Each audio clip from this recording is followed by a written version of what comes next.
Isabel Huerga, querida hermana, bienvenida al podcast de Falla con Éxito. Muchas gracias, un placer estar aquí. Una persona un poco diferente, como veréis, simplemente porque es mi hermana, pero no la he traído simplemente por ser mi hermana, sino por todo lo que ha hecho. Y quería comenzar un poco que cuentes brevemente, ya sé que la lista es larga, por eso os digo lo de brevemente, ¿qué has hecho en tus inicios, en tu carrera profesional? Podríamos decir en la primera década o década y media, hasta que te mueves a Italia, que cuentes brevemente un poco la evolución, lo que has estado haciendo. Te cuento también desde que me empecé a interesar por el mundo de la tecnología, que es la parte Venga, de estudios, porque yo en correcto, realidad, venga. cuando empecé, era diferente, el plan de estudios en España era diferente, y te decían ciencias o letras, y yo obviamente elegí letras. Aunque trabajo en tecnología hoy, pero cuando estudié elegí letras porque, bueno, no tenía ni idea. Me preguntaron cuando tenía 14 años y luego cambié. Me di cuenta que lo que me gustaba era la tecnología, así que me tocó pasar a ciencias, corregir curso, pasar a ciencias y estudié pues eso, ¿no? Tecnología, Profundiza un poco IT. más. Esto es cierto porque no recordaba que estudias el equivalente a lo mejor al bachiller a día de hoy, ¿no? Un par de Sí, años correcto. en el instituto. Y Sí, entonces después, cuando dices retroceder, es hacer otra vez el bachiller por la otra un rama año. porque te has dado cuenta de que bueno, perdón, un año en este caso, porque Sí. lo que querías hacer no podías hacerlo con eso. O sea, no te quedaste ahí, bueno, pues esas son mis nuevas opciones, o sea, son mis No. opciones, me genero nuevas opciones. Correcto, porque cuando me dijeron, vale, pues ahora universidad, ¿qué carrera quieres hacer? Pues yo quería hacer, pues eso, ¿no? Quería trabajar con la tecnología y con letras era en plan psicología o literatura, que no tiene nada que ver, o empresariales. Y claro, yo cuando vi las posibilidades de carreras que podía estudiar, no me gustaba nada. Dije, es que esto no tiene nada que ver con las cosas que me apasionan. Así que dije, pues corregimos curso, así que tuve que hacer un año de compensación de ciencias, de todas las asignaturas que no había hecho en el bachillerato de letras, todas las partes de pues, matemáticas, ciencias, toda esa parte pues que no tocas en la misma profundidad y para entrar en una carrera de tecnología pues necesitas. Así que estudié de noches y bueno, y de ahí pues ya pude estudiar la carrera. Bueno, la carrera, al final pasé a hacer un grado superior y luego carrera. Pero sí, un año que tuve que volver pasito para atrás para coger carrerilla, en realidad. No, bueno, está genial porque al final no te resignaste a lo que te quedaba en ese momento, sino que decidiste, pues aunque sea una involución en tiempo, porque en realidad es una involución, que si hubieras decidido el otro camino, etcétera, tienes claro lo que quieres y vas a por ello, ¿no? O sea, es genial. De hecho, el podcast se podría acabar aquí. Yo creo que la gente sacaría Ya mucho está, valor ala. de esto. Bueno, yo de la forma en la que lo puse, la perspectiva que tenía era, trabajas 8 horas al día, 5 días a la semana, son 40 horas a la semana, son un montón de horas. Multiplica por cuántos años, 50, 60 años, no sé cuántos años, bueno, no, 40 años, ¿no?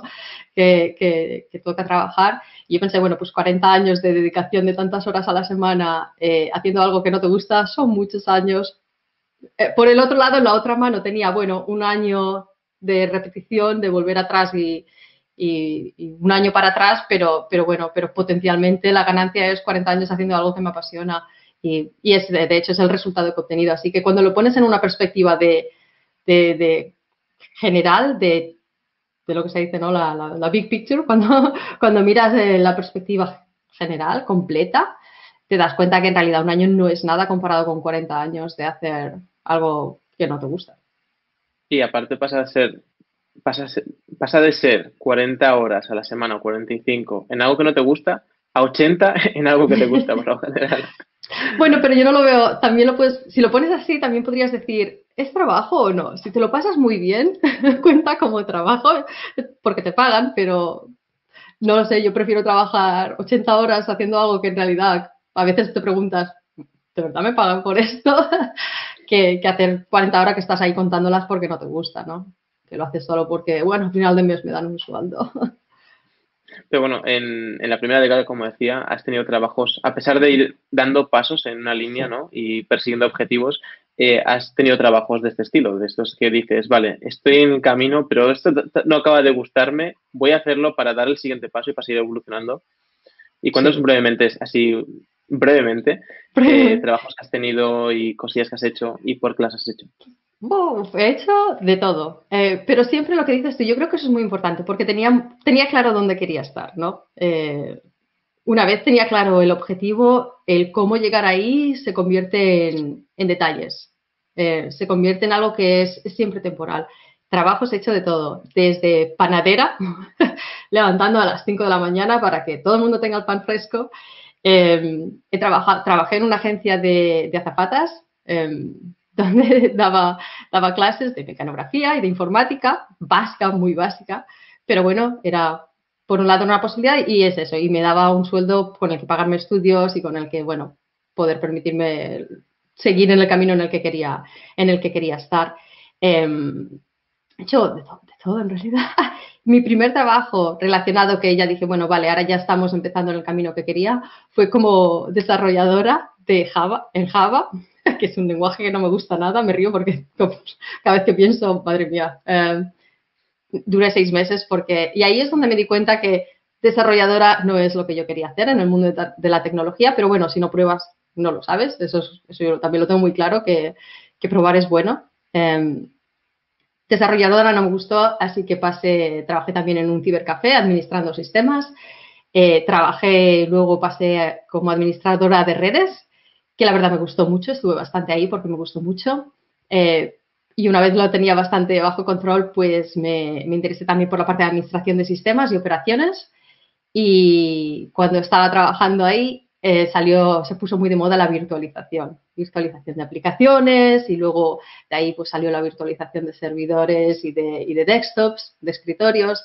Y, y, bueno, también utilicé mucho mi conocimiento que tenía de administradora de redes, ¿no? Pues también eso lo pude reaprovechar, eh, que yo creo que es una de las ventajas, ¿no? Probar cosas, aunque no te guste, aunque no funcione, ese conocimiento lo puedes siempre reaplicar y reutilizar, ¿no? Para seguir mejorando. No es tiempo perdido. Yo no lo veo como, oh, pues si hubieras empezado directamente en el mundo de sysadmin o en el mundo tal, hubiera sido mejor. No estoy de acuerdo, porque el conocimiento que tengo hoy, la perspectiva que tengo horizontal, en lugar de un conocimiento muy profundo vertical, yo creo que me ha dado una ventaja. Así que yo no lo veo, nunca lo he visto como un tiempo perdido o como, oh, si hubiera sido diferente. Yo lo veo como, es perfecto, porque he tenido la posibilidad de aumentar mi conocimiento y experiencia en todos esos ámbitos.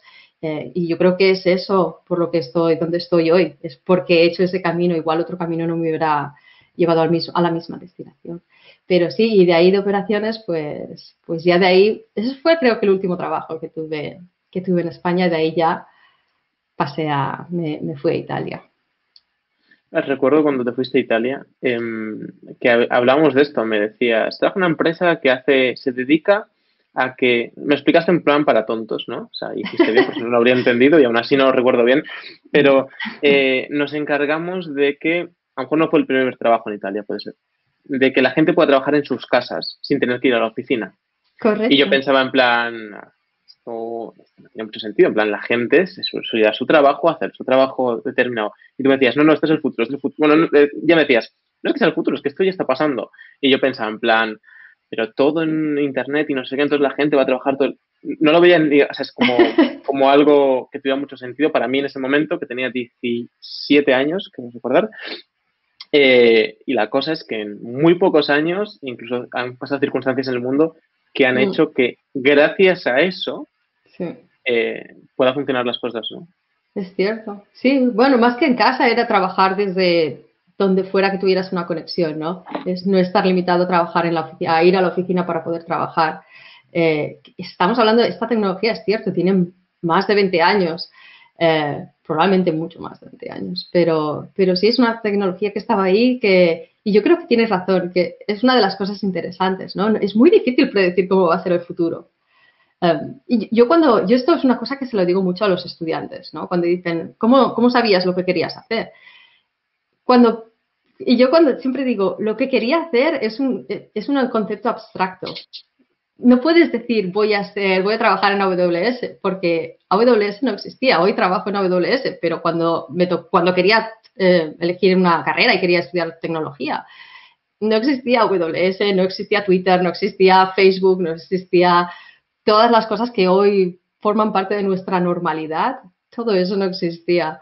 Eh, yo lo que tenía es el concepto abstracto de estas son las cosas que me apasionan, pero el detalle de esto, qué trabajo voy a tener o con qué tecnología voy a trabajar o cómo va a ser el futuro, esto es algo que viene y evoluciona con el tiempo. Y por eso yo he ido pues cambiando, ¿no? Porque, bueno, hoy me apasiona esto, mañana hay una nueva tecnología que es todavía más apasionante. Pues lo que dices tú, hace 20 años para mí la virtualización era algo increíble, que abría unas puertas que bueno, hasta ahora pues no habían. Y el potencial de innovación y de cosas que se podían hacer que hasta entonces pues no eran posibles, ¿no? No solo los trabajadores que pueden trabajar desde donde sea, pero pues también para muchas industrias, la posibilidad de conectar oficinas remotas y conectar fábricas que hasta ahora pues no puedes poner, ¿qué haces? Pones ahí un centro de datos en la fábrica con el polvo, con todo. Muchísimos de los solucionaba, tenía un potencial increíble, ¿no? de innovación para las personas, para las empresas y para las industrias. Y bueno, y de ahí pues, ya sabes, ¿no? Pues de ahí luego te pasas a la siguiente, sale otra cosa más nueva, más loca, y entonces la atención también pues cambia y desespera. ¿Esto qué es? Déjame que averigüe más. Pero Yo recuerdo, es el... Dime. recuerdo cuando, o sea, claro, con esta perspectiva, ¿no? Y ahora siendo más mayor entendiendo, ¿qué hace tu hermana? Es informática. Y tus caras eran de, qué cuelgo. En plan, ¿qué insulto es este, ¿no? Y claro, al final es para cuando estás muy fuera y desconoces de un tema, ahora la informática, guión, tecnología o todo lo que tiene que ver con tecnología está todo muy relacionado y en el día a día la gente pues utiliza el móvil y conecta el Bluetooth y hace esto y conecta. Y son pequeñas cosas, pero que te empieza a dar un entendimiento, aunque sea básico, de todo. Pero hace 10 15 años era, si es de ordenadores, tiene chips o casi, si se enciende con un interruptor, es informática, ¿sabes? Y es una generalización muy vasta, pero Sí. obviamente dentro hay muchísimas categorías. Como dices, bueno, etapa Italia, donde llegas con la virtualización, estás sobre una década y te vas eh, y vas a donde estás ahora mismo, en Inglaterra, que llevas unos años trabajando Ujú. para una empresa un poquito grande que mucha Un gente poquito grande. conoce. Y si nos queréis contar un poco para darnos la perspectiva, porque una vez más lo que acabo de decir, ¿no? La gente desde fuera a veces piensa en un nombre y pone una etiqueta, o piensa en un concepto y pone etiqueta. Y claro, tú eres una 100% insider. ¿Qué hacéis en AWS?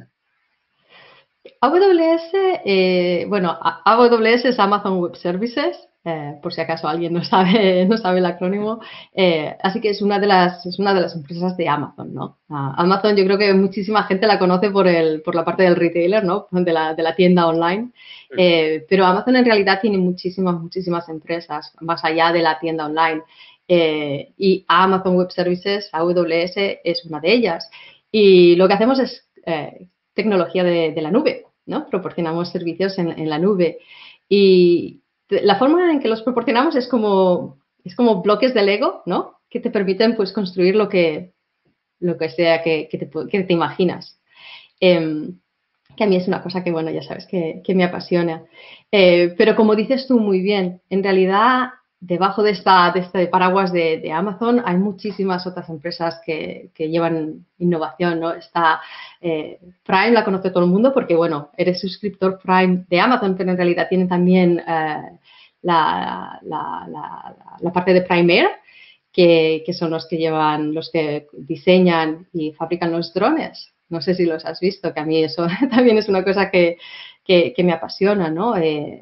Hay muchísimas empresas debajo de Amazon y muchísimas de ellas están haciendo innovación que igual, pues, hoy no está súper presente, pero lo que dices tú, igual en unos años formará parte de la normalidad como Alexa, ¿no? Si piensas en Alexa, que también Alexa es otra es parte de Amazon, ¿no? Y si piensas en Alexa, casi hoy en día forma parte de la normalidad, ¿no? Que le puedes hablar a un dispositivo y te va a entender y te va a responder, eh, dependiendo de lo que quieras, ¿no? Y que está integrado con diferentes cosas de tu casa, con las luces, las persianas, la temperatura. Y esto hoy en día casi forma parte de la normalidad. Si lo piensas hace 10 años, te hubiera mirado como, ¿qué quieres hacer qué? Tiene máquina, subo la temperatura de mi casa y subo las persianas. Que me entiende, que le hablo una cosa a un aparato que le hablo. Sí, Correcto. pero yo creo que es eso, ¿no? La innovación es tener ideas que inicialmente pueden parecer que están sacadas de un libro de Isaac Asimov, que irónicamente muchas se han convertido en realidad, pero, pero luego se convierten en algo que lo normalizamos y forma parte de... y te cuesta imaginar cómo era la vida antes de que esto fuera parte, ¿no? De la normalidad. Em, Recientemente he leído el libro, el mes pasado justo, de Bezos, que no es autobiográfico, pero es basado en su vida, Crea y Divaga creo que se llama, me parece increíble. Básicamente, la mayor parte del libro son las cartas a los inversores, desde que se creó Amazon hasta el día actual, no sé si acaba en el 2020, de hecho, o sea, ha salido hace menos de un año el libro. Y comienza, explica, bueno, en todas explica las cosas de ese año. Pues, hemos lanzado este producto, el Fire Phone, creo, pues este experimento no ha funcionado, los web services han funcionado, están gustando, tenemos tantos suscriptores, y al final de cada una de las cartas que se hacen anualmente, pone, estamos en el día uno. Y en Sí. un punto, un año pues súper exitoso, bueno, como todos, obviamente, en Amazon viendo su recorrido, pero alguien le decía, bueno, ya estamos en el día 2 en plan de, ¿podemos pasar página? Y dice, no, no, no, si pensamos que estamos en el día 2 vamos a empezar a hacer cosas diferentes y vamos a Ujú. descuidar, y vamos a pensar pues, que somos mejores o vamos a relajarnos o lo que sea, y eso nos va a quitar la perspectiva y nos va a quitar lo que nos ha hecho llegar hasta aquí, ¿no? Y queremos hablar un poquito de este concepto de estamos en el día uno. Ujú. Sí, yo creo que esto es algo muy peculiar, al menos en AWS y yo creo que en todas las partes de Amazon. Bueno, yo en la parte que trabajo es en AWS, ¿no? Y te puedo decir que la cultura es súper importante.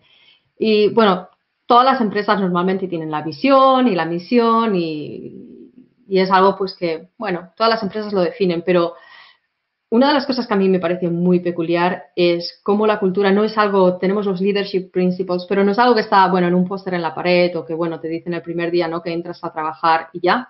Es algo que está presente en todas las conversaciones, en todas las decisiones, en todo lo que hacemos. Cuando hay un dilema, cuando hay tienes que tomar una decisión y igual no está súper claro, siempre es lo que usamos como guía de cuál es la cosa justa que tenemos que hacer aquí, ¿no? Cuál es la solución adecuada o cuál es la mejor decisión. Siempre utilizamos lo que dices, ¿no? Esta mentalidad de día uno, utilizamos los leadership principles para tomar esas decisiones, que yo creo que es súper importante y es uno de los motivos por los que yo creo que también llevo tantos años, llevo ya casi 4 años y medio en esta empresa, ¿no? Normalmente para alguien como yo, ¿no? Que siempre, déjame, ¿qué es esto nuevo, no? Y, y para mí es súper importante porque si sientes que si crees en esa visión, si sientes que estás alineado, ¿no? Con esa cultura, tiene todo sentido. Yo, una de las cosas que en mi pasado, pues, no estaba cómoda es trabajar para una empresa con la que yo no estaba de acuerdo, ¿no? Con la forma de hacer las cosas. Yo, por ejemplo, en el pasado he trabajado en empresas donde yo pensaba, esta no es la decisión justa para los clientes, ¿no? Podríamos hacerlo mejor. Y si no si no estás alineado, pues normalmente te tienes que acomodar a lo que la empresa decide, ¿no? Al final del día es un negocio. Pero trabajar en una empresa donde estás tan alineado es fantástico porque sabes que lo que estás haciendo es la cosa que para ti es la cosa adecuada, es la cosa justa. Y por eso normalmente es tan importante. Y es una de las cosas que se miran, ¿no? Durante las entrevistas, es ese alineamiento. Y esta mentalidad de día uno yo creo que es súper importante, por lo que dices tú, ¿no? Si te acomodas, si piensas que es día dos, cambian las cosas. Y yo creo que una de las uno de los motivos por el que AWS y Amazon está donde está y hace las cosas que hace es porque tiene esta mentalidad de startup, de alguna manera, incluso siendo tan grande y por la manera en la que dan prioridad, ¿no? a la innovación. Y hay muchísimos otros conceptos que forman parte pues, de esta cultura, ¿no? La forma en la que aceptamos los fallos, en la forma en la que nos gusta tanto experimentar, aceptando el fallo, aceptando que puede funcionar o puede no funcionar, pero que vamos a aprender lecciones, ¿no? Si no funciona. Y yo creo que en ese libro creo que Jeff Bezos habla de esto, ¿no? De cuándo los fallos, qué tipo de fallos son aceptables y cómo afrontarlos, ¿no? ¿Cuál es la reacción adecuada delante de diferentes tipos de fallos? Es muy interesante y te recomiendo a todo el mundo que se lea el libro porque es un poco el concepto que a veces intento yo también trasladar pues con el podcast o cuando hablo con la gente en plan de hay fallos que son súper normales y es que sería absurdo no cometerlos porque te falta mucha información, no tienes la experiencia, lo que ves desde ese sitio es diferente a lo que ves cuando llegas a otro sitio, cuando vas avanzando y hay otros que no se pueden permitir, ¿no? Y ponerlos en la misma categoría es un absurdo, obviamente. Bueno, yendo un poco al tema de la cultura que has dicho, ¿qué crees que hace que Amazon tenga esa cultura? Es decir, ¿cogéis a la gente o cuando se contrata a la gente ya vienen con esa cultura? ¿Es desde el día uno que se ha ido, digamos, expandiendo y construyendo? ¿Qué es lo que hace que se tenga esa cultura tan presente? Yo creo que dos cosas. Uno, sí que es verdad que durante el proceso de selección es una de las cosas que miramos con mucha atención. Es ese alineamiento, ¿no? No significa que te tengas que un candidato, quiero trabajar en Amazon, así que me voy a aprender de memoria los leadership principles. No se trata de eso. Se trata y normalmente hacemos nuestras entrevistas, háblanos de tu experiencia, de cosas que has hecho y lo que intentamos entender es, en base a tu comportamiento, en base a las decisiones que has tomado, está alineado con los leadership principles. Por ejemplo, uno de los más importantes es la obsesión con el cliente, ¿no? Todo lo que hacemos es para darle el mejor servicio al cliente. Tú puedes ser que no conozcas los leadership principles, pero de una manera, si en tu comportamiento, en tu pasada experiencia le has dado prioridad al cliente, ¿no? Cuando tenías que tomar decisiones donde igual pues había contradicción o has dado prioridad al cliente, esto es lo que miramos cuando te encuentres delante de una decisión, ¿qué va a tener prioridad? Porque para nosotros, bajo nuestro punto de vista, el cliente es lo más importante. Así que si estamos alineados, no vamos a tener ese conflicto cuando haya que tomar una decisión. Todos vamos a estar de acuerdo, vamos a hacer lo que sea lo mejor para el cliente. No vamos a tener que discutir, bueno, no, porque los recursos, no, porque el esfuerzo que hay que invertir, no, porque vamos a estar todos de acuerdo en la misma página no, pero esto es lo mejor para el cliente, así que vamos a hacerlo, esta es la decisión que hay que tomar. Y la otra parte, una es eso, lo que dices tú, ¿no? Seleccionar la gente adecuada, ¿no? Que ya está alineada con esta mentalidad. Pero la otra es mantener esa cultura, que yo creo que esto es algo muy peculiar. Y es lo que te decía no es aquello, los líderes, tenemos estos valores que cuando contratamos a la gente los miramos o que están ahí en un póster en la pared y ya. Es mantenerlo y hacer que sea parte de todo lo que hacemos, ¿no? Y eso, pues, se hace a través de mecanismos, ¿no? Jeff, otra de las cosas que dice es que las buenas intenciones, pues, no bastan, que hacen falta mecanismos, y esto es verdad. ¿Mecanismo se puede traducir a sistemas? Sí, de alguna manera sí, es tener las medidas adecuadas, ¿no? Para asegurarnos que las cosas que hacemos son sistemáticas, ¿no? Y no pues lo que decimos. Lo contrario sería buenas intenciones, que dices, bueno, buenas intenciones te pueden llevar o te pueden no llevar a ninguna parte, no bastan, desde luego. Pero sí, y es eso, y es mantener, no solo definir esos valores y contratar a la gente adecuada, pero también es mantener y hacer que sean parte de la vida del día a día normal, ¿no? Y esto el día uno es algo que repetimos. Si trabajas en AWS, lo oyes más a menudo de lo que te esperas, ¿no? Muchas veces alguien dice algo y alguien responde, es siempre el día uno. No, es porque forma parte de la cultura y está muy presente. Y yo creo que esto es también lo que hace que siga tan vivo y que todo el mundo lo tenga presente, es porque forma parte del día a día. Como vosotros trabajan un montón de empresas gigantes, algunas reconocidas, a lo mejor otras no, algunas tienen una parte de, digamos, de lo que necesitan en vuestros servidores, otras tienen todo volcado en vuestros servidores y tú has trabajado directamente con estas otras empresas externas que bueno, Ujú. estaban alojadas en web service y me comentabas un concepto que te encantaba trabajar con las empresas, que creías que les ayudaba un montón y me fascina. De hecho, siempre que hablamos de una forma u otra te lo acabo sacando, y ahora es grabado, pero me fascina porque al final cuando construimos algo lo que queremos es que funcione, básicamente. Y eso hay que testarlo. Y una y otra vez es mejor que testarlo una vez y olvidarte y volver a los 25 años y decir, ah, pues no ha funcionado, ¿no? Y quería que nos hablaras un poco más en profundidad del concepto de inyectar caos. Ujú. Aparte, el nombre mola un montón.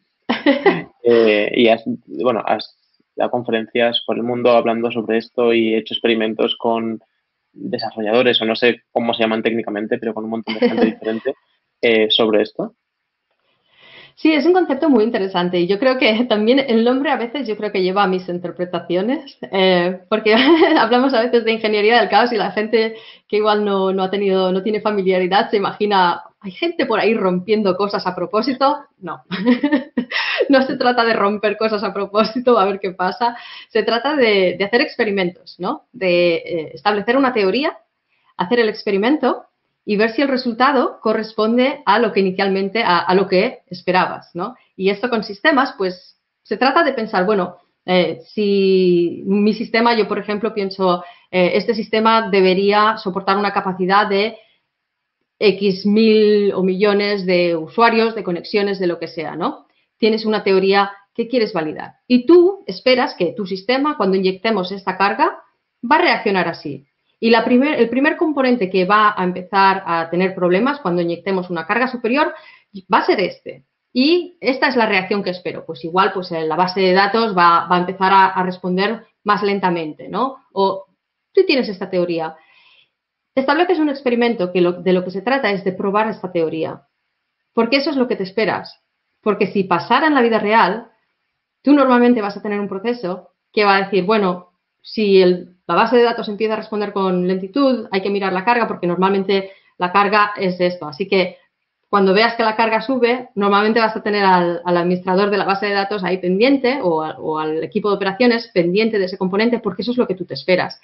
El experimento, el objetivo del Chaos Engineering es validar que efectivamente esto es lo que pasa. Y lo que haces es eso, es estresas el sistema o lo pones en cualquier circunstancia. A veces también es, ¿qué pasa si este componente se rompe? ¿Cómo reacciona el resto del sistema? ¿No? Y es comprobar que lo que tú esperas que pase es efectivamente lo que pasa. Y si no, ¿por qué? Porque muchas veces hacemos asumimos que nuestro sistema se va a comportar de una manera, pero hasta que no lo probamos, en realidad no lo sabemos, ¿no? Podemos hacer muchas teorías, pero especialmente hoy en día con las arquitecturas tan complejas, es muy difícil solo con hipótesis saber el comportamiento del sistema. Y el Chaos Engineering trata de eso, de ponerlo a la práctica de forma controlada. Y yo creo que la parte clave es eso, es hacer experimentos de forma controlada, no en plan, voy a inyectar carga y a ver qué pasa, a ver qué es lo que se rompe primero, ¿no? Y te has roto todo y pues vale, a otra Exacto, empresa. te cargas el sistema, vale, perfecto, ya no hay nada que... No, es hacer experimentos de forma controlada. Y, obviamente, hacer un análisis a posteriori, ¿no? De, bueno, si ha pasado lo que esperábamos, y ahí ya pues puedes hablar de cómo podemos mejorarlo, o si no ha pasado lo que esperábamos, ¿por qué? Y te permite eso, al final el objetivo es eso, es mejorar tus sistemas a través de conociéndolos mejor, de conociendo el comportamiento mejor. Esto es un poco la parte previa, en el fondo, porque estás hablando de preparación, de testeo, pero no siempre es así. De hecho, yo una vez he estado en persona contigo A y ha menudo. sido en plan de coger ¿sabes? Casi gente de la CIA, coger el teléfono, coger el ordenador y me voy y tener que solventar Efectivamente. cosas, ¿no? Em, cuando pasa algo, es decir, pues lo que dices, un servidor con mucha gente, que puede ser porque está viendo algo en directo o porque hay usuarios Uh -huh. registrados, porque es una plataforma de pago y hay mucha gente pagando, lo que sea. Em, ¿Qué es lo que suele pasar? O sea, cerráis ese servicio y lanzáis uno paralelo, o sea, por intentar traerlo al mundo mundano, que yo lo Uh desconozco. -huh. O sea, creáis como un duplicado y con la esperanza de que funcione bien, intentáis parchear eso que funciona mal. ¿Cómo detectáis lo que funciona mal? ¿Cómo funciona un poco el proceso? Normalmente hablamos en el caso de los de clientes y sus arquitecturas, porque normalmente el objetivo de Correcto. AWS es que no se rompa nada, es proporcionar resiliencia y que todo esté duplicado, de forma que cuando se rompe un componente, que el objetivo ideal sería que todo el mundo arquitectara sus sistemas de esta forma, que no hay dependencias, que si se rompe un componente no pasa nada, el sistema sigue funcionando. Este es el estado ideal. Quieres un ambiente que no hay un componente que es un único punto de fallo, ¿no? Que si este componente deja de funcionar, ¡pum!, ya no podemos proporcionar el servicio. Lo que quieres es, bueno, si este componente deja de funcionar, pues está o hay redundancia, que quiere decir que hay otro componente que puede proporcionar el mismo servicio, que igual va a estar un poco más estresado, pero no pasa nada, ¿no? Eh, o proporcionar alternativas, servicios alternativos. Idealmente quieres la redundancia, con lo cual no hay ningún tipo de disrupción, pero a veces lo que puedes hacer, si no te puedes permitir un ambiente tan complejo, lo que puedes hacer es, bueno, pues proporcionamos el servicio, pero con menos funcionalidades. En el caso que tú dices, ¿no? A veces pasa, y especialmente por eso, si no has probado todos los escenarios, imaginarte todos los escenarios y probar todos los escenarios es muy difícil. El mundo es impredecible. Todo es impredecible, así que intentar predecirlo todo es casi imposible. Y a veces pasa, ¿no? A veces pasa pues que hay problemas.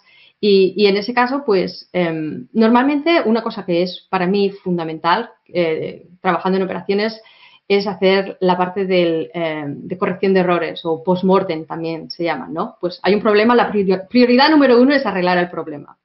Y arreglar el problema no quiere decir tal y como estaba vamos a hacer que vuelva a funcionar. Arreglar el problema quiere decir el servicio tiene que volver a funcionar. Como te decía, igual con menos funcionalidades, igual va a ir un poco más lento, pero al menos hay que poner que el servicio vuelva a funcionar, que volvamos a poder dar servicio a los clientes. Esta es la prioridad. Una vez el servicio vuelves a dar servicio a los clientes, lo ideal es volver a ponerlo como estaba, con todas las funcionalidades y en el estado 100%. Pero súper importante que esto es también cultura, ¿no? No todas las empresas lo abrazan esta filosofía como a mí me gustaría que lo hicieran, es la parte del post-mortem. Y la parte del post-mortem no es vamos a buscar el culpable, ¿no? ¿De quién ha sido la culpa? ¿Por qué ha pasado esto? Es cómo vamos a mejorar esto, cómo vamos a evitar que esto vuelva a pasar. Y es muy difícil de cambiar esta cultura, porque el ser humano inherentemente tiene por defecto se va al ¿por qué ha pasado esto? ¿De quién ha sido la culpa, no? De persona o componente, pero es siempre los dedos, ¿no? Vamos a empezar a apuntar dedos a ver a dónde acabamos. Pero más allá de esto es evitar hablar de los fallos, ¿no? Vamos a movernos rápidamente de esto que ha pasado, ¿no? Porque hay dolor, porque hemos sufrido, porque no ha habido un diservicio a nuestros clientes, igual a veces es incluso público, ¿no? Pues lo que dices tú, si tienes un servicio, una página web, un comercio online, duele, ¿no? Cuando tu página no puedes procesar órdenes, tus clientes se quejan porque no funciona el sitio, duele. Y hablar de esto no es fácil, pero esta es la manera de mejorar el sistema. Teniendo el valor de pararte a pensar por qué ha pasado esto, vamos a analizar, y por qué ha pasado esto no acaba en ha sido culpa de, es ¿por qué? Pues porque la base de datos empezó a ir más despacio. ¿Y por qué empezó a ir más? Es siempre por qué. Nosotros llamamos al menos 5 porqués, hay que preguntar, ¿no? ¿Y por qué ha empezado a ir más despacio? Porque había más carga. ¿Y por qué había más carga? Porque este sistema ha empezado a duplicar peticiones. ¿Y porque este sistema ha empezado y es ir por qué, hasta que llegas a la causa real? Y la causa real, y esto nunca me cansaré de decirlo, nunca es una persona. Si es porque yo qué sé, porque el ingeniero tal instaló una actualización este día. Ese no es el final. ¿Por qué instaló una actualización que podía impactar la producción sin una verificación, sin un test? ¿Por qué ha pasado esto? Nunca se acaba en porque alguien hizo X. Si acabas en porque alguien hizo X, te estás perdiendo todos los de ¿y por qué este proceso puede causar un impacto en producción? ¿Es porque falta de testing? ¿Es porque no había una doble verificación? es porque lo hicimos en un horario que no deberíamos. Siempre hay más porqués. Es muy fácil pararse cuando llegas a algo de, porque pasó esto y paras ahí. No, continúa con el por qué, hasta que llegues a algo que puedes cambiar. Hasta que llegues a algo que puedes mejorar. Si es porque no hicimos testing, pues vamos a añadir testing a esa fase para que esto no vuelva a pasar. Pero necesitas acciones. Todos los COE, todos los post-mortem necesitan una causa, que no es una persona, que no es un porque levantamos las manos y porque pasó esto, no, necesitas llegar a una causa que puedas corregir. Por eso se llama corrección de errores. Post-mortem, en realidad, yo prefiero lo de corrección de errores más que post-mortem. Me fascina en los equipos tener esta visión en la que, obviamente, como cualquier equipo, sea de 2 personas o sea de empresas gigantes como la vuestra, cada persona tiene un rol o cada conjunto de personas tiene un rol. Y da igual que tú tengas un rol determinado y el otro tenga otro y tu parte salga más adelante y la otra pues se vea en ciertos momentos tenga más dificultades, porque eso no es lo importante, porque es un rol dentro del mismo organismo. Y cuando se ve todo como un organismo, es brutal, no ocurre esto, ¿no? De hecho, anecdóticamente, el primer podcast de Falla con Éxito es con Pablo Rojas, que es un montón de cosas, pero también es bombero, y decía esto, que una de las cosas que ellos hacían y que era súper importante era, en los equipos de emergencia se suelen llamar, si me equivoco, deep brief. Debrief, yes, debriefing. Después de cada actuación, como bombero, en la que salían, se sentaban y hablaban sobre qué había salido bien, qué había salido mal, cómo podemos mejorarlo. Y no iba en ponerle el dedo encima a alguien de no has abierto esto. Es en plan, no se ha abierto. Ha habido una parte ejecutora, correcto, pero si esa persona no lo ha hecho, eso no es lo importante. Lo importante es que eso se tiene que abrir más rápido, más despacio, la escalera, lo que sea.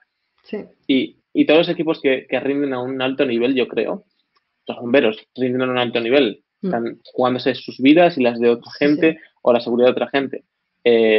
Suelen compartir esto, suelen compartir que analizan errores, ¿no? Y traigo otro ejemplo que me acaba de venir a la mente, que es Daniel Juncadella, en el podcast también, piloto de Mercedes, ha sido piloto también de Aston Martin, decía esto, analizaban los errores también.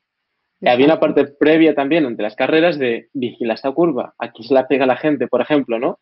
Entonces tienes más cuidado o preparas tu coche para afrontar esa curva de otra forma mejor, pero luego tenía una parte de, obviamente, vamos a analizar lo que ha ocurrido, porque si no, la próxima vez no. Y creo que eso es algo vital que se puede ver en equipos, pero que yo creo que todo el mundo que escuche esto, que no tenga una empresa ni tenga un equipo, a pesar de que un equipo es 2 personas más, una pareja, una familia, lo que sea, puede llevarlo a su vida.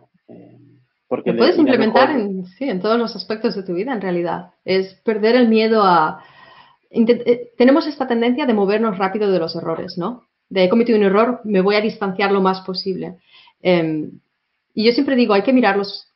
En ese sentido, es intentar desconectarte de la parte emocional y mirarlo como... Tengo un compañero que utiliza esta metáfora, utiliza la metáfora del río, ¿no? Imagínate que estás viendo un río, ¿no? Y hay cosas que vas a querer coger, analizar, y luego las vuelves a poner y el río se las lleva, ¿no? Pero es desde esta distancia, ¿no? Donde puedes verdaderamente mirarlo de forma analítica, mirar los hechos y despersonalizarlos, porque es muy importante lo que dices tú, es no porque persona X o porque yo hice esto, no se trata de tú como persona has fallado, es cómo puedo evitar caer en lo mismo la próxima vez, ¿no? ¿Cómo puedo mejorar? ¿Qué lección puedo aprender? Y una cosa súper importante para equipos, yo ya creo que ser capaz de hacer esta corrección de errores, este análisis a posteriori, yo creo que ya esto es un paso adelante que hay muchísimos equipos que todavía no son capaces, ¿no? Pero incluso para aquellos que lo hacen, el paso siguiente es compartirlos. Y esto es algo que hacemos en AWS. Todas las correcciones de errores son compartidas con todos los equipos porque todo el mundo puede aprender, porque son lecciones aprendidas.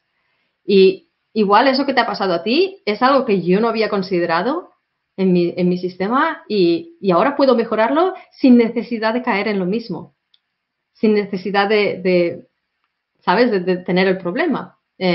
Si piensas en el valor que tienen, compartir esto y volvemos a lo de la cultura, es una cuestión de mentalidad. Si abrazas estas lecciones aprendidas, estas correcciones de errores, si los abrazas como conocimiento, como fuentes de información, se convierte en un ejercicio positivo, ya no es negativo, ya no es vamos a buscar al culpable, es un ejercicio positivo donde la gente colabora. Yo tengo una idea, pues esto la próxima vez en lugar de hacerlo así, si lo podemos hacer así, incluso podríamos mejorar también esta otra parte. Y se convierte en un ejercicio colectivo, en ese caso, de mejorar y optimizar sistemas de forma acelerada, con lo cual, ese pequeño cambio de mentalidad, pero que puede llevar un valor increíble, ¿no? Sí, es pequeño, pero es muy difícil porque Pero es es muy... lo que nos enseñan sin ponerle una vez más encima a nadie, ¿no? Pero yo creo que por lo general a nivel cultural en Occidente se enseña que equivocarse es malo, que cuando lo haces mal no te dicen tienes una nueva oportunidad para, sino que eh, eh, fallas o sea, no digo que siempre, pero cuando yo jugaba al baloncesto fallabas varios tiros y te cambiaban, ¿sabes? Y a lo mejor estaba bien y no pasa nada, pero el equivocarse muchas veces lo solemos ver como algo bueno o nos da igual, yo creo, especialmente gente que ha jugado a videojuegos. Estoy seguro que juega un juego y falla y no sé qué. Bueno, hoy en día todo el mundo juega juegos, supongo, con los móviles. O sea, que está mucho más expandido el tema de videojuegos y cosas, sí, bueno, eso, minijuegos, aunque sean muy pequeñitos, ¿no? Y muy simples, en el que se equivocan una y otra vez y no pasa nada. No sé si lo compartes y siendo así o no, ¿por qué crees que a la gente en ciertos escenarios no importa equivocarse y en otras sí? Hay dos formas de equivocarse. Yo creo que el libro que estabas leyendo, que has leído, creo que habla de esto. Jeff normalmente habla de esto, ¿no? Hay dos formas de equivocarte. Una es cuando estás arriesgándote, cuando estás intentando innovar.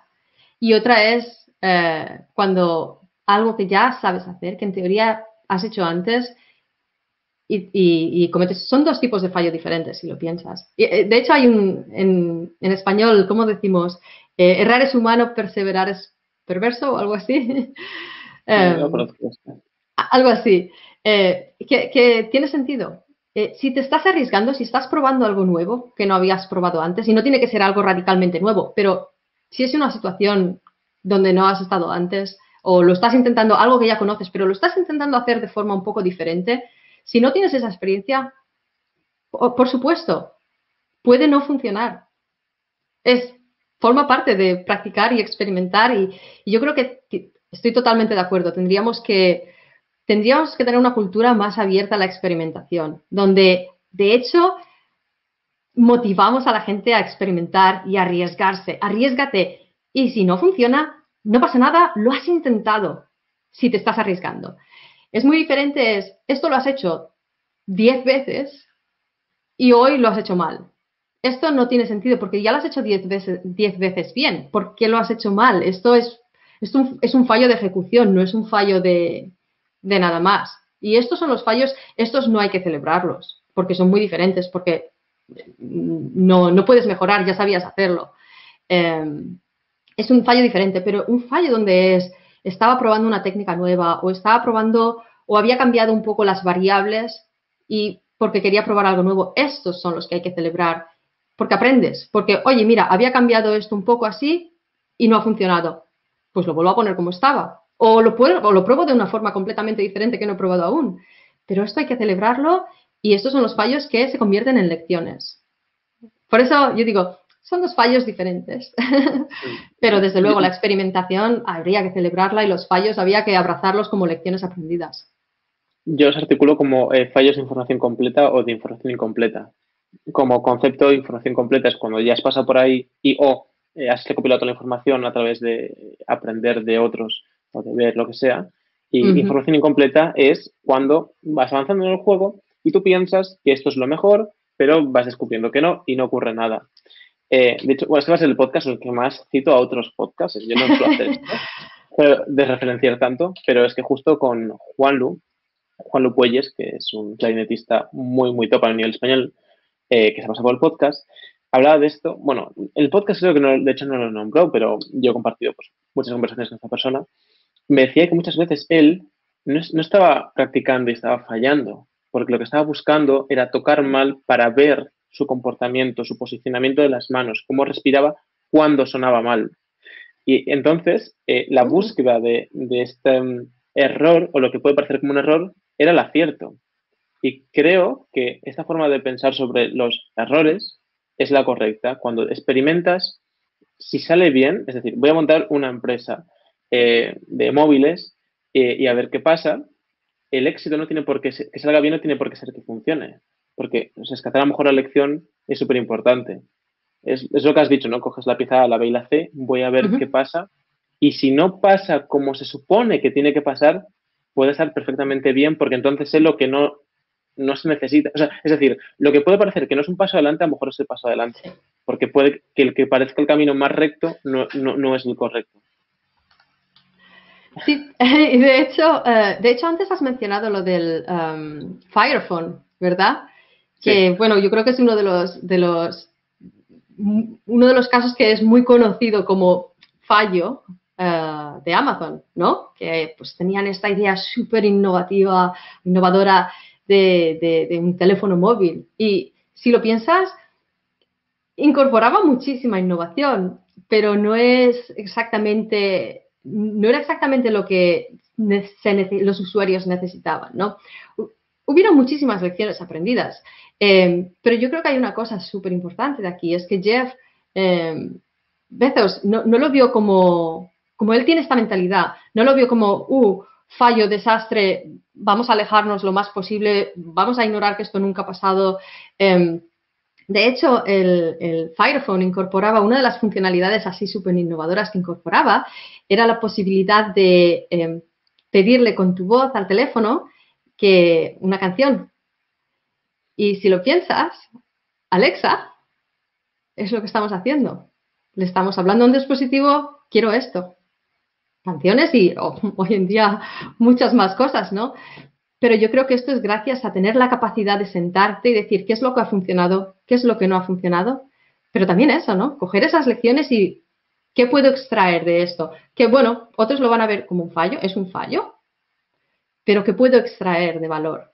Es esta parte de tener la capacidad de sentarte y mirar directamente a algo que, bueno, pues no, que es difícil, que como decía, es emocional, duele no es fácil, humanamente no es fácil, pero tener esa capacidad de analizarlo de forma no emocional y extraer valor, yo creo que esto es una diferencia que puede realmente, que significa, que puede tener un gran impacto en tu viaje, ¿no? En tu recorrido. Si intentas crear tu empresa, si tienes este proyecto y no funciona, ¿qué vas a hacer? Puedes intentar olvidarlo y distanciarte y no funcionó, fue un desastre, me avergüenzo, me siento fatal porque he perdido tanto dinero. Si te centras solo en las pérdidas y te intentas distanciar, es una reacción humana, es normal. La parte más difícil, pero que es la que puede tener realmente un gran impacto en tu vida, es me voy a sentar y voy a entender qué es lo que no ha funcionado y hay algo que puedo extraer de esto, de valor, para mi siguiente aventura. En lugar de la vergüenza, en lugar del dolor de la pérdida, en lugar de centrarme en eso, ¿qué puedo usar para el siguiente paso? Esto ha pasado, no pasa nada. ¿Qué voy a hacer ahora y qué puedo utilizar de esta historia, ¿no? De este escenario que puedo utilizar para mi siguiente aventura? y es que yo creo que biológicamente lo entendemos. O sea, intento siempre traer ejemplos muy variopintos porque Sí, habrá gente que a un ejemplo le hace clic y a otro no, ¿no? Y yo me ya. imagino hace 5.000 años, ¿vale? Peleándote estas batallas épicas de millones de, bueno, miles de personas contra miles de personas con una espada y un cacho de madera como escudo.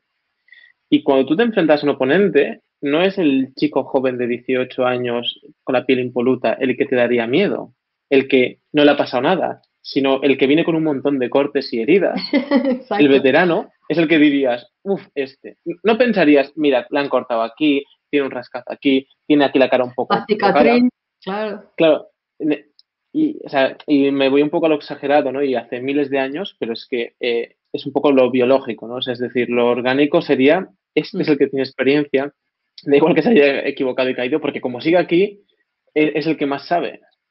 Y siempre lo sabemos, o sea, de forma intuitiva siempre buscamos a la gente con más experiencia, a pesar de que se puede haber equivocado mucho más.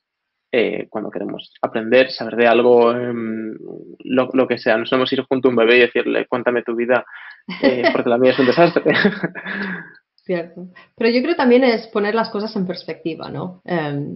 Y yo creo que, siempre lo digo, yo estoy donde estoy porque he tenido, no sé si ha sido suerte, si ha sido por la gente que he tenido alrededor o porque, no lo sé, cuál es el factor. Pero he tenido esa capacidad de decir, un paso atrás me va a llevar mucho más rápido a este destino, ¿no? No he tenido el miedo de decir, ala, no voy a repetir un año de estudios. En Italia es lo mismo. Cuando dejé España, llevaba proyectos grandes, ¿no? Con clientes pues importantes. Y cuando me fui a Italia no fui pensando, no, a ver, perdona, que yo tenía aquí ya, tenía unas responsabilidades, así que el próximo trabajo tiene que ser. Yo no tuve miedo de decir, bueno, pues voy a volver, porque sé que puedo llegar aquí. ¿Sabes lo que quiero decir? Porque ya lo he hecho, ya sé que lo único que tengo, bueno, estoy en un país diferente, no conozco el mercado, no me conocen, pero yo sé que cuando me conozcan, yo sé mis capacidades, ¿no? Y es no tener ese miedo de decir, bueno, es un paso atrás y lo mismo es lo del fracaso, es no tener ese miedo de decir, bueno, lo acepto, forma parte de mi historia, pero es que las lecciones que he aprendido ahora me dan una ventaja, ¿no? Competitiva, porque yo ya sé lo que pasa cuando haces eso. Si no lo pruebas, no lo sabes. Yo lo sé. Y yo ahora, porque me ha pasado, ya sé cómo evitarlo. Eso es una ventaja, si lo piensas. Es si tienes la capacidad de usarla y es perder ese miedo a lo que tradicionalmente, que es lo que dices tú, igual la educación occidental igual nos imparte, ¿no? Este miedo de hay que ser perfecto desde el primer día, ¿no? El primer intento tiene que salir ya perfecto. No, los primeros estás para aprender y no va a salir bien. Y porque estás aprendiendo, es que no es que no vaya a salir bien, es que estás aprendiendo, es que forma parte del aprendizaje, de la experimentación y de lo que se trata es de lo que vas a hacer con esas lecciones. Pero sí, yo creo que a mí me ha ayudado mucho el no tener ese miedo de, ala, no, qué vergüenza, que yo era aquí, llevaba clientes importantes y ahora voy a venir a Italia y que me pongo a hacer yo qué sé, ¿sabes? Administrar sistemas. Hombre, yo quiero solo llevar un equipo. No, si no tienes ese miedo, las posibilidades son muchísimo más amplias. Claro, Pero cuando no es confías en tus fácil, ¿eh? capacidades. Claro, pero al final es confianza en tus capacidades, en lo que crees que sabes hacer y en a lo mejor más incluso que eso, yo por lo menos durante los primeros años jugando al póker, tenía miedo que si ahí me pasaba algo grave, yo no me fuera fatal en la vida, básicamente, ¿no? Mm, Y entonces pensaba, vale, pero si me quedo en silla de ruedas, ¿cómo podría seguir jugando al póker? Y pensando la forma porque si no puedo jugar al póker, pensaba, soy un cero a la izquierda en la sociedad ahora claro. mismo. Y un día eh, vino como esta sensación y cambió todo. Y fue la de, da igual lo que pase, que yo voy a adaptarme y voy a buscar la forma, ¿no? Fue como, tengo esta forma de pensar y debido a eso me va a ir bien. No porque todo vaya a ser un éxito, sino porque no me importa lo que acaba ocurriendo, voy a desenvolverlo lo mejor que pueda, porque confío en mis capacidades. ¿Son mejores, son peores? ¿Hay gente más experta? Genial, pero no pasa nada. Pero no son capacidades, yo no lo veo como capacidades de, bueno, porque eres buena con la informática, ¿no?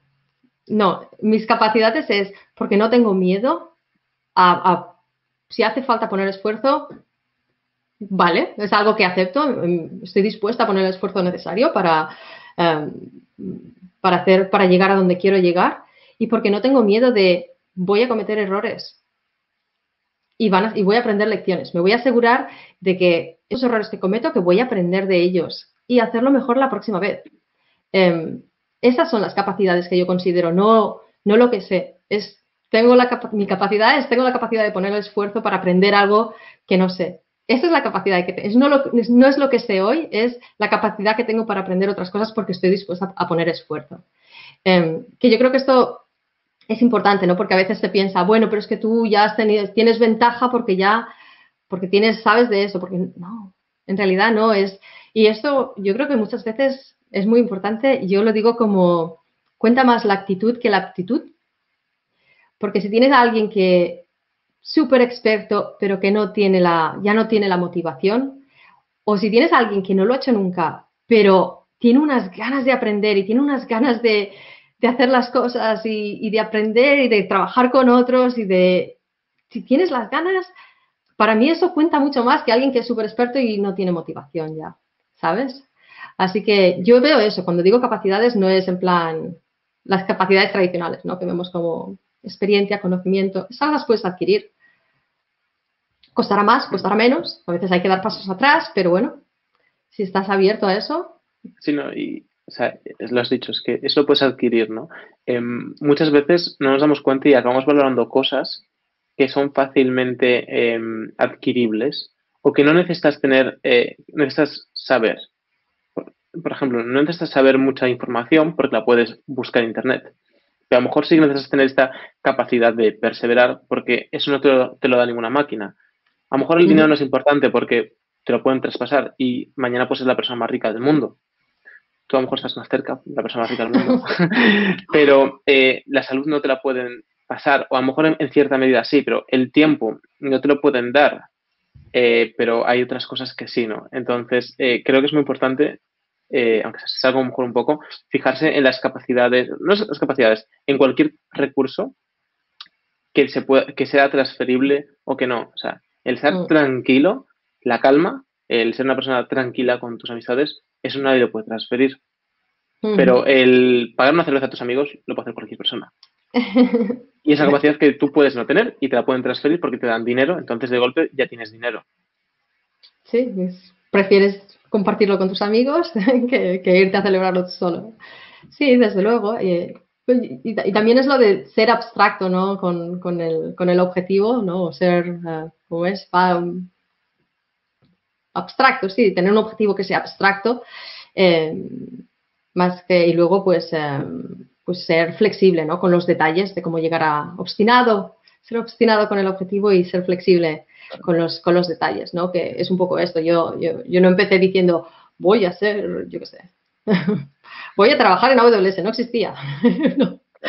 Igual hubiera dicho, yo qué sé, voy a trabajar en, yo qué sé, ¿quién existía en aquella época? No sé, ICQ, una de estas, que ahora ya no existe, es en plan, ¿ahora qué?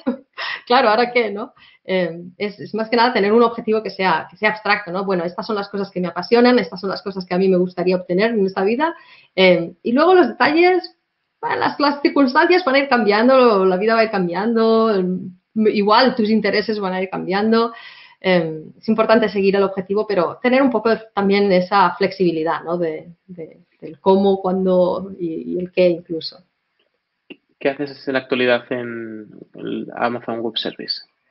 Pues ahora soy responsable de las relaciones con los desarrolladores en el norte de Europa, que básicamente significa que mi objetivo es ayudar a todos los desarrolladores de estas regiones a utilizar nuestros servicios de forma que puedan construir todo lo que sueñen, todo lo que se imaginan y de forma con éxito. Entonces yo soy un desarrollador ahora, imagínate, o sea, para que la gente incluso pueda verlo un poco más palpable. Y te digo, quiero hacer este proyecto, esta empresa, mi empresa tiene esta necesidad y vosotros le dais, digamos, los servicios a nivel de lo que... Bueno, nuestros servicios están disponibles para todo el mundo, ¿no? Cualquiera puede ir a aws.amazon.com, abrir una cuenta, tenemos incluso una capa gratuita, así que experimentar, puede ir todo el mundo que tenga ganas, puede ir a experimentar. Mi equipo lo que hace es intentar anticipar, ¿no? Pues un poco esas necesidades y estamos siempre pues en contacto con los desarrolladores para entender, pues, oye, pues mira, a veces te das cuenta que dicen, es un poco confuso porque hay todas estas variedades, ¿no? De contenedores, que es una tecnología así muy utilizada, pero hay todas estas variedades. ¿Por dónde empiezo, no? Oye, mira, yo nunca lo he usado. ¿Cómo me muevo ahora pues de un mundo de virtualización de servidores que es el que yo conozco a esto, o a microservicios, o a tecnologías serverless, ¿no? A estas nuevas tecnologías. Quiero sacar beneficio, pero no lo he hecho nunca o no tengo claro cómo. Y el objetivo de mi equipo pues es proporcionar toda esta información, ¿no? Y que lo hacemos de mil maneras, pues desde, como decías, ¿no? Yendo a eventos, a dar sesiones, a construyendo, pues, demostraciones o laboratorios para que la gente, pues, también pueda hacer ejercicios, ¿no? Y que a veces yo personalmente soy más aprendo más toqueteando que no leyendo.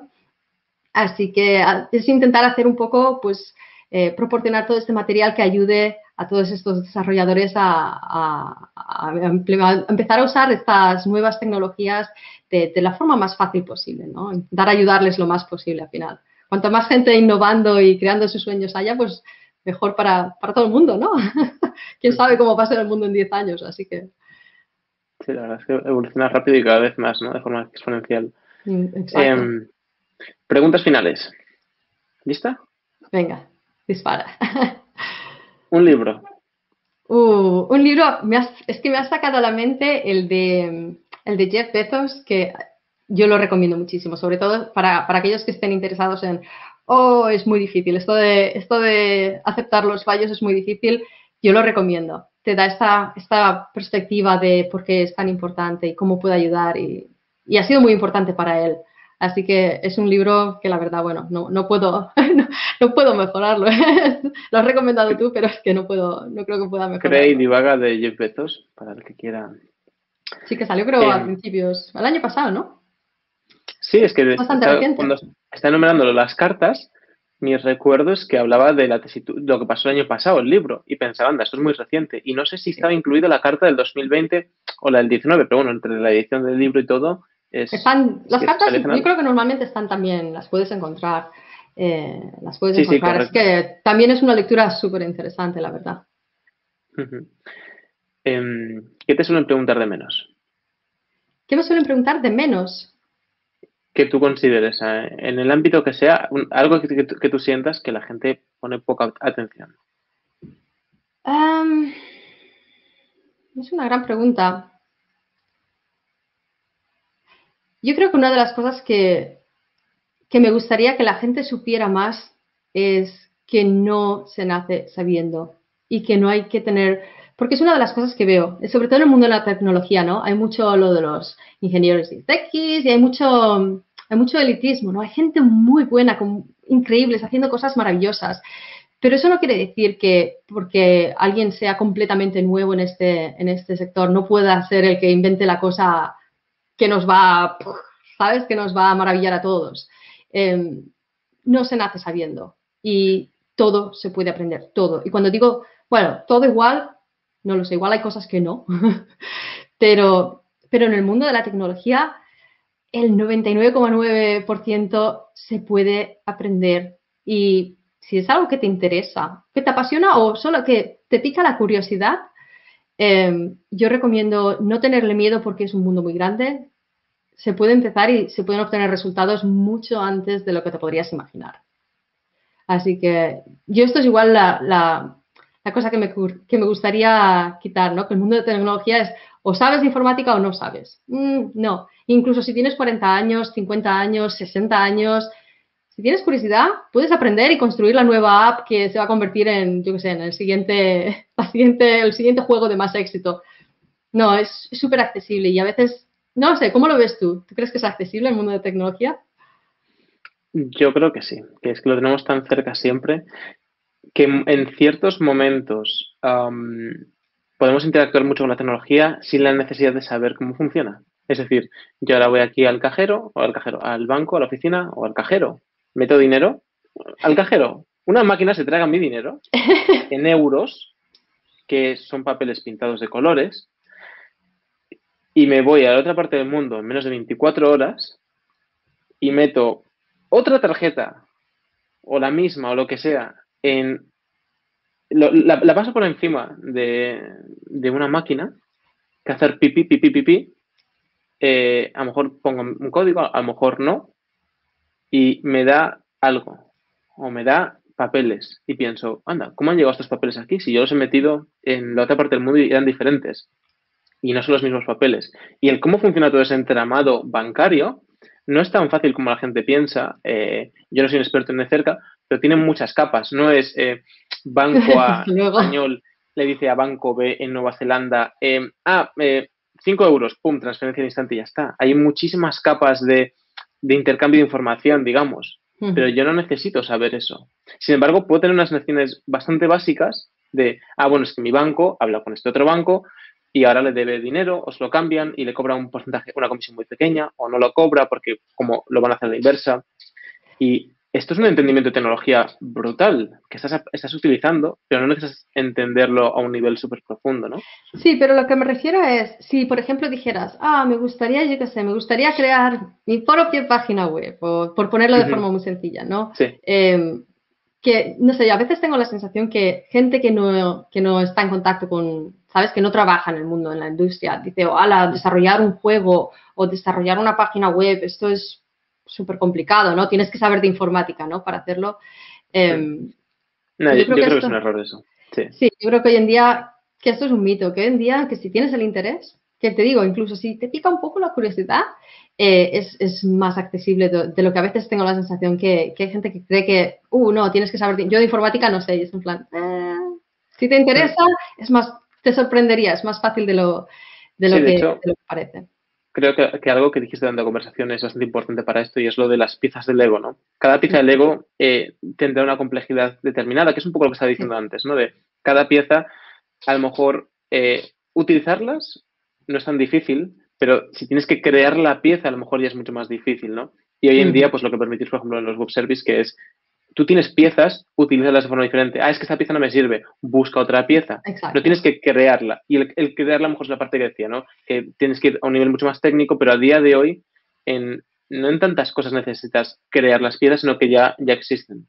Sí, Ana, y tenemos piezas, es lo que dices tú, tenemos piezas diferentes. Si quieres tener súper control y quieres hacer las cosas exactamente como quieres tú, aquello, tenemos piezas que te permiten hacer eso. Si dices, estoy empezando, así que lo que más hagas tú, para mí mejor.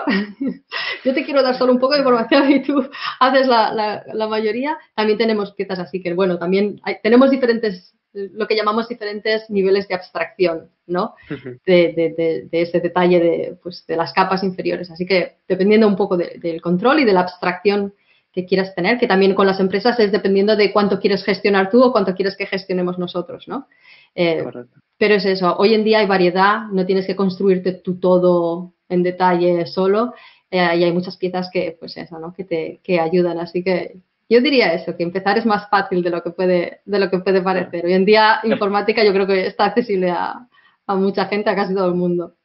Y si lo piensas, no es lo mismo una empresa hace 100 años que a día de hoy. Una empresa a día de hoy, aunque sea muy pequeñita, tiene muchas cosas diferentes. Aunque vendas productos físicos, seguramente tengas tu página web, que si lo piensas, lo que has dicho ahora mismo, a lo mejor usas los web services de Amazon y no necesitas ni quieres saber tanto porque quieres usar esos recursos limitados. A lo mejor usas redes sociales y no quieres aprender de marketing, pero usarás conceptos limitados. Entonces buscarás sitios que te den piezas determinadas. El concepto de piezas me parece fascinante porque al final no es tu objetivo ese, es algo que te ayuda al negocio, no es que vendas de forma digital solo lo que sea, ¿no? Claro. Siguiente pregunta. ¿Un valor o principio? Un valor en principio. ¿Personal? Correcto.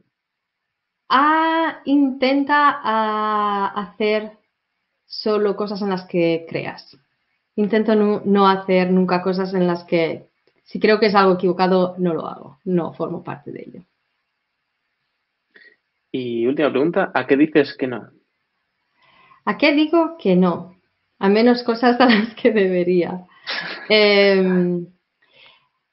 Digo que no, mira, te voy a decir una que es muy relevante porque últimamente mi tiempo es bastante limitado, así que estoy intentando hacer este ejercicio de si no tiene valor para mí o no tiene valor para la otra parte, no tiene sentido que yo esté involucrada. ¿Para una de las dos o para las dos? Si no proporciona valor en general, por ejemplo, con reuniones. Si me puedes mandar notas o si realmente voy a estar solo escuchando. Hay una cosa que leí que si vas a añadir a gente a tu reunión que son opcionales, ¿los necesitas añadir? Y va un poco por ahí, ¿no? Es intentar pensar cuál es el valor de esto, que puede ser lo del meeting o puede ser participar en un proyecto. ¿Tiene valor que yo esté ahí o ya con los recursos que tiene el proyecto el resultado va a ser similar? Si no proporciona valor, estoy intentando ser más selectiva y diciendo no, intentando hacer un análisis de si no hay valor, entonces la respuesta tiene que ser no. Bueno, pues esto ha sido todo. Muchas gracias por tu tiempo. Ha sido un placer, la verdad, me lo he pasado muy bien. Igualmente, segunda toma, después de varios meses de la primera. Justamente por lo que dices, lo digo, porque ha sido difícil encontrar tiempo. La verdad que sí. Pero bueno, pero lo hemos encontrado. últimas palabras, algo que decir, algo que no te haya dejado expresar. No, yo creo que ha sido Momentos un sin placer. censura. Momentos sin censura, no, yo creo que ha sido un placer. Me encanta el podcast porque creo que manda un mensaje en el que, como decía, ¿no? Un mensaje en el que yo creo, que es fallar, se puede fallar con éxito, dependiendo de lo que hagas con esos fallos, pero estoy 100% de acuerdo, así que encantada de estar aquí y de seguir Bueno, escuchando más episodios. parte importante que me suelo saltar, ¿dónde te puede encontrar la gente si alguien te quiere buscar y cotillarte? Pues me pueden encontrar en Twitter, que está en mi handle, Isa Huerga. Me pueden encontrar en LinkedIn, también con el mismo nombre, Isa Huerga, o en mi podcast de charlas técnicas, si a alguien le interesa aprender más sobre la tecnología, e incluso, y ya te digo, y explicamos conceptos incluso para aquellos que no están metidos en el mundo. Así que intentamos hacerlo lo más democrático posible, charlas técnicas de AWS, que es en español también. Correcto. Pues nada, muchísimas gracias por tu tiempo. Muchísimas gracias a ti.